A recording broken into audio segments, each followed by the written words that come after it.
खां 70 साल अॻु हिंदुस्तान जो विरहाङो थियो।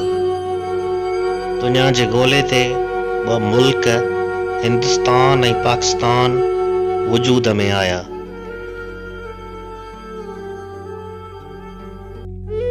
पाकिस्तान जी आज़ादीअ खां अॻु गॾियल हिंदुस्तान जे पंजाब, राजस्थान, गुजरात, मद्रास, काठियावाड़ ऐं हैदराबाद दखन में कारो ॾुकार आयल हुयो।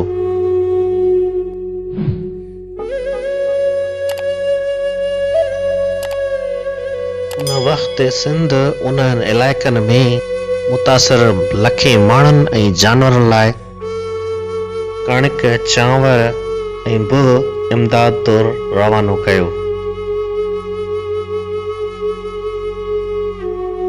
हिंदुस्तान जे विरहाङे खां 8 ॾींहं अॻु यानी 6 अगस्त 1947 ते डॉन पारां सिंध जे ख़ैर सगालीअ वारो जज़्बो जे उनवान सां हिकु एडिटोरियल लिखियो। डॉन पारां पंहिंजे एडिटोरियल में सिंध गेस्टर में सिंध जे अहिड़े जज़्बे जी तारीफ़ कई हुई। तोड़े जो उन वक़्तु सिंध बि अंग्रेज़नि जी ग़ुलामीअ हेठि हुई, पर तंहिं बावजूद बि सिंध जी ख़ुशहालीअ जी हाक ॾेहां ॾेंहुं मशहूर हुई।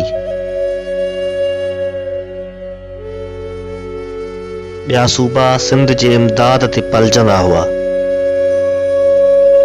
ओचितो सिंध जी ख़ुशहालीअ खे को नांग सरापे वियो।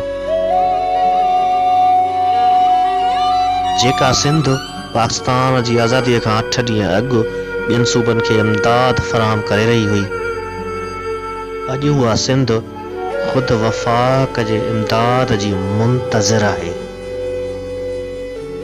अॼु आज़ादीअ जे 70 सालनि बाद छा असां सिंधी उहो सुवाल करण जो हक़ रखूं था त असांजी ख़ुशहाल मादरे वतन जी बर्बादी जो ज़िम्मेवार केरु आहे?